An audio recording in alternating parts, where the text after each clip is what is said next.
नमस्कार, स्वागत है आप सभी का संसदीय खबरों के खास कार्यक्रम संसद इस हफ्ते में। मैं हूं आपके साथ अमृता चौरसिया। आइए शुरुआत करते हैं संसद इस हफ्ते के आज के अंक की।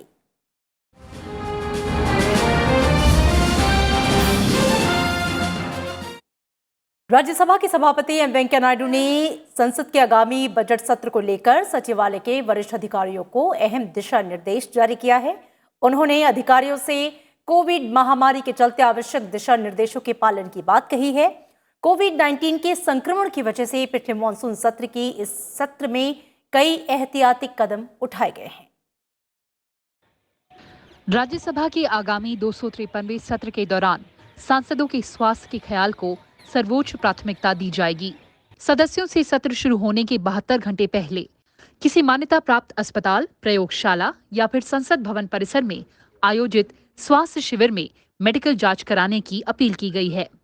साथ ही सांसदों से कोरोना टेस्ट रिपोर्ट राज्यसभा सचिवालय की आधिकारिक ईमेल पर भेजने को कहा गया है, ताकि संसद भवन परिसर में प्रवेश के दौरान उन्हें किसी तरह की परेशानी का सामना नहीं करना पड़े। Important concern has been about the health of the members, and he has been in fact insisting that we should maintain the social distancing norms and we should take all precautions while we are conducting the proceedings in the house. And the special care that he has been taking is that just don't inform the members through a letter or a mail, but also contact them. And also we will get the reports from the members beforehand, so that when they come here, there is no crowding at the entrance points, and our security people already know that this honorable member has already done the COVID test and he is negative, and therefore there should be no hindrance in the entry at the entry point. सदस्यों से स्वास्थ्य सुरक्षा के मद्देनजर ई notice का ज्यादा से ज्यादा इस्तेमाल करने पर भी जोर दिया गया है। इस बार भी सदस्यों को संसदीय पत्र, कार्यसूची और विधेयकों की प्रति समेत तमाम दूसरी आवश्यक सामग्रियों को इलेक्ट्रॉनिक माध्यमों से भेजने का फैसला किया गया है। सदस्य अपने पोर्टल अकाउंट से इन सुविधाओं का लाभ उठा सकेंगे। We have also advised the members to keep distance while sitting in the Rajya Sabha chamber, sitting in the Central Hall, sitting in the Lok Sabha chamber, and also while discussing. The house is being sanitized every day after the Lok Sabha has done the proceedings one day before it has done. So there every day it is being sanitized, and after the Rajya Sabha has sat, which is in the morning, then the Lok Sabha sits in the afternoon, and before that again it is sanitized. So sanitization is being taken care of in a very, very meticulous manner. संसद का आगामी budget सत्र 29 जनवरी से शुरू हो रहा है। उच्च सदन के 253वें सत्र की कार्यवाही के सुचारू संचालन के लिए गुरुवार को महासचिव देश दीपक वर्मा की अगुवाई में एक ड्रिल आयोजित की गई थी। इस दौरान महासचिव ने सत्र की कार्यवाही से जुड़े तमाम जरूरी इंतजामों का जायजा लिया। कोरोना महामारी की वजह से मानसून सत्र की तरह इस बार भी संसद के दोनों सदनों की बैठक अलग अलग पालियों में होंगी। कृति मिश्रा, राज्यसभा टीवी। राज्यसभा सचिवालय कोरोना स्थिति के मद्देनजर आगामी बजट सत्र की तैयारियों को लेकर पूरी तरह से तैयार है। कोरोना काल में हुए पिछले मानसून सत्र की तरह इस बार भी सदस्यों के बैठने के लिए खास व्यवस्था की गई है। इस दौरान सोशल डिस्टेंसिंग का खास ख्याल रखा जाएगा। कोरोना स्थिति के मद्देनजर सत्र के दौरान सदस्यों के बैठने के लिए राज्यसभा और लोकसभा में सदन के अंदर और दीर्घाओं में बैठने की व्यवस्था की गई है। पिछले मानसून सत्र की तरह इस बार भी संसद के आगामी बजट सत्र के दौरान दोनों सदनों की बैठकें अलग अलग पालियों में होंगी। 29 जनवरी और 1 फरवरी को छोड़कर राज्यसभा की कार्यवाही सुबह 9 बजे से 2 बजे तक होगी, जबकि लोकसभा की कार्यवाही शाम 4 बजे से रात 9 बजे तक चलेगी। संसद के दोनों सदनों को मिलाकर वर्तमान में सदस्यों की संख्या 780 से ज्यादा है।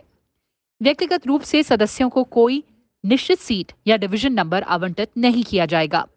सदस्यों को बैठक की व्यवस्था पार्टी की संख्या बल के आधार पर अलग अलग जगहों पर की जाएगी।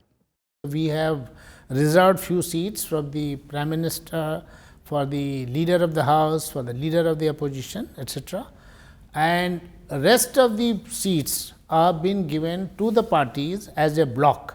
So we are not unlike our practice in the normal times, we are not assigning seats to each member. We are just providing them a block in the Rajya Sabha, we are providing them a block in the Lok Sabha, and we would be giving them the seats in the galleries.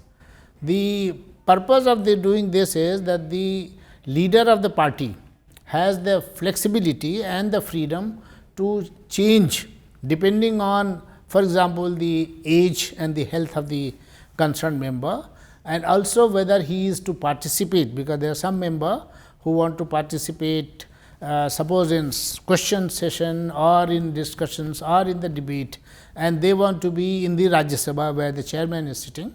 So they can easily exchange it with another member who is sitting in the Lok Sabha, in the Rajya Sabha, and they can be present in the Rajya Sabha chamber itself. Corona स्थिति के मद्देनजर सत्र के दौरान सदस्यों के बैठने के लिए राज्यसभा और लोकसभा में सदन के अंदर और दीर्घाओं में बैठने की व्यवस्था की गई है। दोनों सदनों की बैठक के अंतराल के दौरान सभी जगहों को सैनिटाइज करने की व्यवस्था होगी। The arrangements are almost similar to what it was in the earlier session. This time, for example, in the Rajya Sabha, there would be 60 members who would be sitting in the chamber, in the house, and 51 would be sitting on the galleries. And the rest of the members of the Rajya Sabha, when the Rajya Sabha session is being held, they would be sitting in the Lok Sabha chambers. सत्र के दौरान electronic मतदान प्रणाली का इस्तेमाल नहीं किया जाएगा। इसकी जगह पारंपरिक पेपर मतपत्रों के माध्यम से अपना वोट डालने की अनुमति होगी। कृति मिश्रा, राज्यसभा टीवी। संसद के बजट सत्र को लेकर तैयारियां अब अंतिम दौर में हैं। आगामी बजट सत्र की तैयारियों का जायजा लेने लोकसभा अध्यक्ष ओम बिरला संसद भवन पहुंचे और सत्र को लेकर तमाम तैयारियों का जायजा लिया। इस दौरान लोकसभा अध्यक्ष ने आवश्यक दिशा निर्देश भी दिए।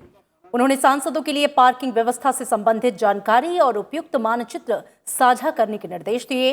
लोकसभा अध्यक्ष ने नई संसद भवन के निर्माण स्थल पर वायु और ध्वनि प्रदूषण की जांच, स्मॉग टावर्स और आवश्यक उपकरणों को लगाने का निर्देश दिया है। इसके साथ ही बजट सत्र शुरू होने के 72 घंटे पहले सभी सांसदों को कोरोना टेस्ट कराना होगा। इसके लिए संसद भवन परिसर में कोविड-19 परीक्षण केंद्र स्थापित किया जाएगा, जहां पे संसद सदस्य और उनके परिवार के सदस्य 27 जनवरी से RT-PCR टेस्ट करा सकेंगे। बजट सत्र में भाग लेने के लिए सभी सदस्य अपने संबंधित राज्यों या देश के किसी अन्य स्थान पर किसी भी अधिकृत प्रयोगशाला या परीक्षण केंद्र में भी कोविड परीक्षण करा सकते हैं। कोविड महामारी और संसद के बजट सत्र के मद्देनजर सदस्यों के स्वास्थ्य सुरक्षा को लेकर विशेष सतर्कता बरती जा रही है, इसलिए सभी सदस्यों के लिए सत्र में भागीदारी से पहले कोविड टेस्ट कराना अनिवार्य होगा। संसद का आगामी बजट सत्र 29 जनवरी से शुरू हो रहा है। उच्च सदन के 253वें सत्र की कार्यवाही के सुचारू संचालन के लिए महासचिव देश दीपक वर्मा की अगुवाई में एक ड्रिल आयोजित की गई। इस दौरान महासचिव ने सत्र की कार्यवाही से जुड़े तमाम जरूरी इंतजामों का जायजा लिया। कोरोना महामारी की वजह से मानसून सत्र की तरह इस बार भी संसद के दोनों सदनों की बैठक जो है वो अलग अलग पालियों में होगी। संसद के बजट सत्र की तैयारियां जोर शोर से चल रही हैं। सत्र के दौरान राज्यसभा के 253वें सत्र की कार्यवाही के सुचारू संचालन के लिए गुरुवार को उच्च सदन में एक ड्रिल आयोजित की गई। इसके तहत सदन में बैठक के दौरान सोशल डिस्टेंसिंग और तकनीकी इंतजामों का जायजा लिया गया। कोरोना स्थिति के मद्देनजर सत्र के दौरान सदस्यों के बैठने के लिए राज्यसभा और लोकसभा में सदन के अंदर और दीर्घाओं में बैठने की व्यवस्था की गई है। इन सभी जगहों पर आसानी से संवाद हो और सदस्य सदन के समक्ष बेहतर तरीके से अपने सुझाव रख सके, इसके लिए खास इंतजाम किए गए हैं। ये ड्रिल करीब 1 घंटे से ज़्यादा तक चली।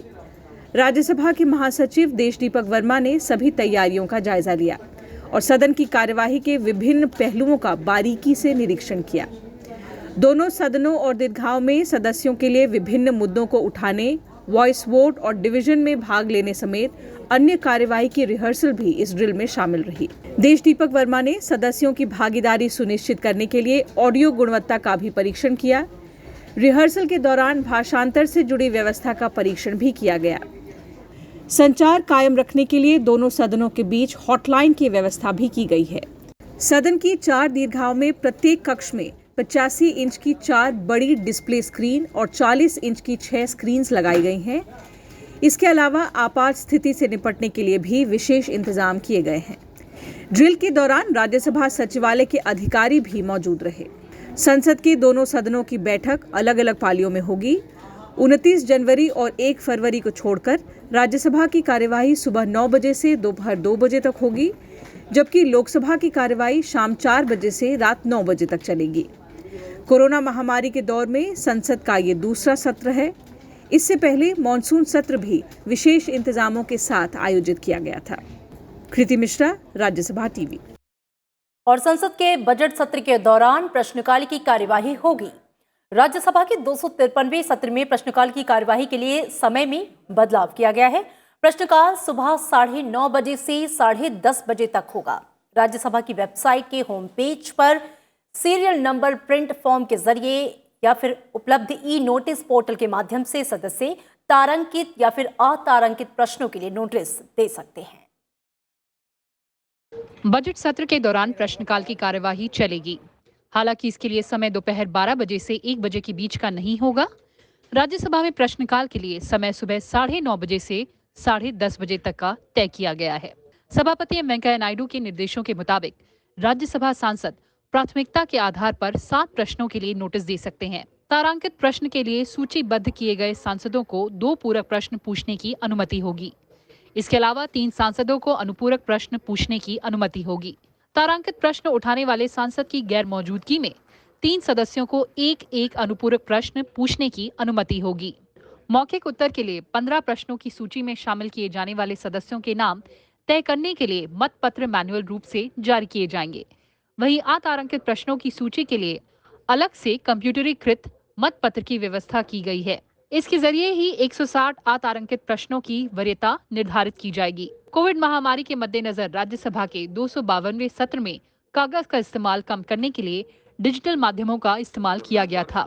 इस बार भी प्रश्न सूची की सॉफ्ट कॉपी राज्यसभा की वेबसाइट पर प्रकाशित की जाएगी। वेबसाइट पर सूची प्रकाशित होने के बाद सदस्यों के लिए पोर्टल पर तारांकित और अतारांकित प्रश्न की सूची उपलब्ध होगी। संसदीय मामलों के मंत्री प्रहलाद जोशी ने कोविड महामारी की वजह से संसद के पिछले मॉनसून सत्र के दौरान एक प्रस्ताव लाया था, जिसमें राज्यसभा के 252वें सत्र के दौरान प्रश्नकाल की कार्यवाही स्थगित करने का फैसला लिया गया था। कृति मिश्रा, राज्यसभा टीवी। और आम बजट से पहले वित्त मंत्रालय की तरफ से पारंपरिक हलवा कार्यक्रम का आयोजन किया गया। संसद में 1 फरवरी को आम बजट पेश किया जाएगा। इसके साथ ही बजट 2021-22 की तैयारियों के अंतिम चरण की शुरुआत भी हो गई। केंद्रीय वित्त मंत्री निर्मला सीतारमण और वित्त मंत्रालय के कई अधिकारी जो हैं वो इस मौके पर मौजूद रहे। हलवा सेरेमनी आधिकारिक रूप से बजट प्रिंटिंग की शुरुआत मानी जाती है। हर साल बजट पेश होने से कुछ दिन पहले हलवा सेरेमनी का आयोजन एक परंपरा है। हालांकि इस बार कोरोना महामारी के चलते बजट की छपाई नहीं होगी। इस बार संसद में पेश किया जाने वाला बजट पूरी तरह से पेपरलेस होगा। इसके लिए वित्त मंत्री निर्मला सीतारमण ने union budget mobile app launch किया है। इस ऐप के जरिए सभी सांसदों और आम जनता को बिना किसी परेशानी के बजट से जुड़े दस्तावेज मुहैया हो सकेंगे। आजादी के बाद से पहली बार बजट की छपाई नहीं हो रही है।